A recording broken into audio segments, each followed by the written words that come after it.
अपने में सामर्थ्यहीनता का अनुभव करके नाम रूप लीला धाम जिनका महामहिम है, ऐसे श्यामा श्याम की शरणागति स्वीकार कर लें, आत्मसमर्पण कर लें, तो आप कैसे भी हो आप में दिव्यता आने लगेगी, अर्थात दैवी गुणों का आपके हृदय में प्रादुर्भाव हो जाएगा। पर अपने में शक्तिहीनता, असमर्थता और प्रभु की सामर्थ्य पर पूर्ण विश्वास। श्रीपाद कह रहे हैं, त्वमानंदा पराम्बुधि रसमय दुखी जगती त्वमन्त्यन्तं सत्यावनतं ममान्यन्य शरणं तवानाथ त्राण व्रतमिहि ममान्यन्य शरणम। मैं अनाथ हूं, ये होना बड़ा कठिन पड़ता है। कहीं ना कहीं हम धनाभिमान, विद्याभिमान, देहाभिमान, बुद्धि का अभिमान बड़ा, इसी को छोड़ना तो भगवत प्राप्ति कठिन कहा जाता है। भगवत प्राप्ति बिल्कुल कठिन नहीं है, सत्य बात समझ लीजिए। कठिन है अभिमान त्यागना, कठिन है ममता त्यागना, कठिन है अपने में असमर्थता का अनुभव होना। कहीं न कहीं कोई न कोई अभिमान, यहां तक कि साधना का भी अभिमान। साधन अच्छे से अच्छा हो रहा है, पर वो गुरु कृपा देख रहा है, श्री जी की कृपा देख रहा है, अभिमान छू नहीं सकता। जब तक हमारे अंदर ये बात नहीं आती, शरणागति होती ही नहीं है, केवल बातें होती रहती। कई बार उदाहरण में बताया है, बड़े बड़ों से चूक हो जाती है। भगवान की विशुद्ध भक्त हैं द्रौपदी जी, कोई संशय नहीं है, लेकिन जब दुशासन महल में जाकर के उनके केश पकड़ता है, वो बार बार विनय कर रही है कि तुम मेरे निज बंधु हो, हमारे हो, तुम्हें ऐसा व्यवहार नहीं करना चाहिए। आखिरकार ताऊ के पुत्र, अपना ही तो घर है, तो ऐसा व्यवहार क्यों कर रहा है दुशासन? तुझे पता होना चाहिए मैं एक वस्त्र में हूं, रजस्वला हूं, तुझे स्पर्श भी नहीं करना चाहिए। पर वो धूर्तता की हद करके कटुवचन बोलता हुआ केश घसीटता है। उस समय क्या स्मरण आया द्रौपदी जी को? ये शरणागति की बात है, बहुत सूक्ष्म विषय है। उनको याद आया कि अगर सभा में भी ले जाएगा तो मेरे 5 महाबली पति हैं, महाबली हैं। अगर कहीं वो धर्म से चलने वाले अपने को हार चुके हैं और मेरा सहयोग नहीं करेंगे, तो परम तपस्वी, अखंड ब्रह्मचारी, महामहिमा में युक्त, धर्म की सूक्ष्मता को जानने वाले भगवान के परम भक्त हैं। वैष्णव, 12 वैष्णवाचार्यों में भीष्म जी भी हैं। वो भला हमारा इस तरह का अपमान क्यों सहन कर सकते हैं? जो हमारे पिता के समान हैं, महाराज धृतराष्ट्र ऐसा कैसे सहन कर सकते हैं? द्रोणाचार्य ऐसा, कृपाचार्य ऐसा। एक बार भी ये बात नहीं आई कि मेरे श्री कृष्ण, हमसे चूक होती है, हम उपासक होते हैं, भक्त होते हैं, पर हमें पहले बाहरी सहयोग पर विश्वास होता है। ये सुधार करने की बात है आत्मसमर्पण में। सभा में पहुंचती है, बड़े ही कटु वचन बोले जाते हैं, अपवित्र वचन बोले जाते हैं। कर्ण, दुशासन, दुर्योधन आदि ऐसी चेष्टा प्रस्तुत करते हैं जो कभी भी ऐसी पवित्र स्वभाव वाली महामहिमा से युक्त यज्ञ से प्रकट हुई देवी के लिए उचित ही नहीं था। अब भी भगवत स्मरण नहीं हुआ।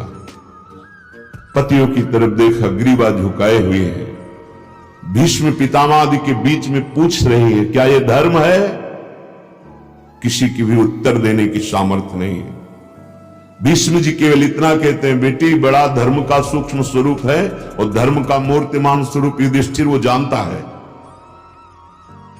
विदुर जी जैसे महान सब, जब देखा कि कोई सहयोगी नहीं, तो अब आ जाना चाहिए स्मरण, अपने हाथ से पकड़ लिया, क्योंकि बलशाली है। देवी हैं। अब आप ये विचार करो, अभी तक जिसके हम हैं उसकी याद नहीं आई। ये वृत्ति होती है थोड़ा अंदर कमजोरी की, शरणागति की। जब देखा भुजाएं थकित हो रही, 10,000 हाथियों का बल रखने वाला दुशासन खींचता, जबरदस्ती कर रहा, दांतों से पकड़ लिया। हाथ और दांत भी जब असमर्थ हो गए तो छोड़ दिया और हे कृष्ण द्वारिका वासी, हे गोविंद, बस बोलना था। यहीं से भगवान का अवतार हो गया वस्त्रावतार। अपार बढ़ता चला गया चीर, और यहां बाजू से चीर नहीं हटा पाया, मूर्छित होकर गिर गया। हम कुछ ऐसी ही गलती करते हैं। यद्यपि वो महामहिम है, वो हमारे लिए उदाहरण प्रस्तुत कर रही है। जब तक हमें कोई अन्य बल होता है तब तक हम अपने को पूर्णतया भगवान के आश्रित नहीं कर पाते हैं।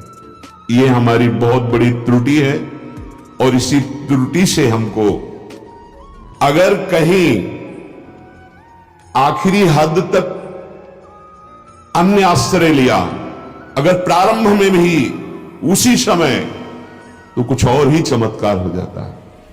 बस हमसे यही चूक होती, जहां हमारे में अन्य आश्रय का, तो हमारे लालजू महाराज श्री कृष्णचंद्र जी देखते रहते, इनका स्वभाव है। क्योंकि शब्दम प्रि शब्दम उपजाए, सब प्रभु के प्रकट किए हुए, प्रभु का किसी से राग द्वेष नहीं है।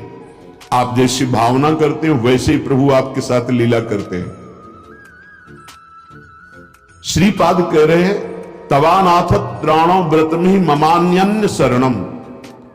मैंने ये नियम ले लिया है कि मुझ अनाथ की एकमात्र आप ही गति हो, मैं अनन्य शरण हूं। त्वमत्यंतम सत्यावनतम याहम त्वघमयः। आप सत्य स्वरूप हो और मैं अघस्वरूप हूं। अघस्वरूप पाप करने वाला, मनमानी न जाने कितने आचरण किए। ये श्रीपाद हम लोगों के लिए कह रहे हैं। वो तो पहले भी ब्रह्मबोध संपन्न महापुरुष, और यहां तो प्रेम रस में डूबे हुए महापुरुष। अघ का तो सवाल ही नहीं उठ सकता। पाप होता है अज्ञानी से, जो देह को मैं मान करके भोगों में सुख बुद्धि से विचरण करता है, उसे पाप बनेगा ही बनेगा।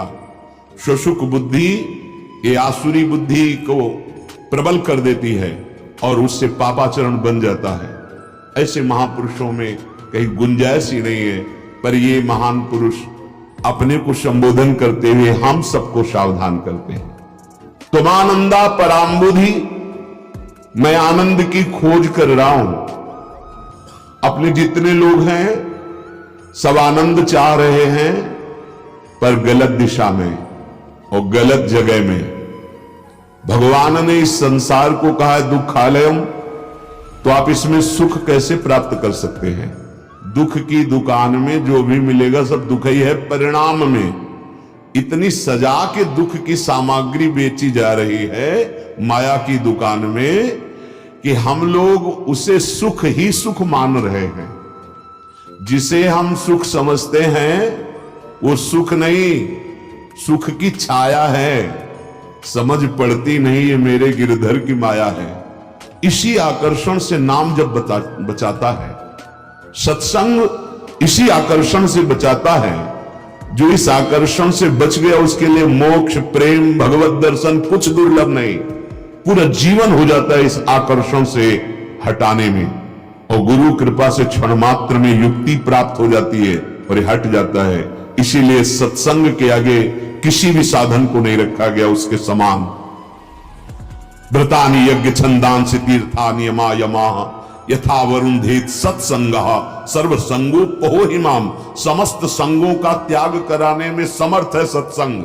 अर्थात समस्त आसक्तियों को, मोह को, राग को मिटा करके वो भगवत अनुराग में स्थित कर दे, ये सामर्थ्य सत्संग में है। त्वमानंदा पराम्बुधि, गलत दिशा में जा रहे हो। कहां सुख खोज रहे हो?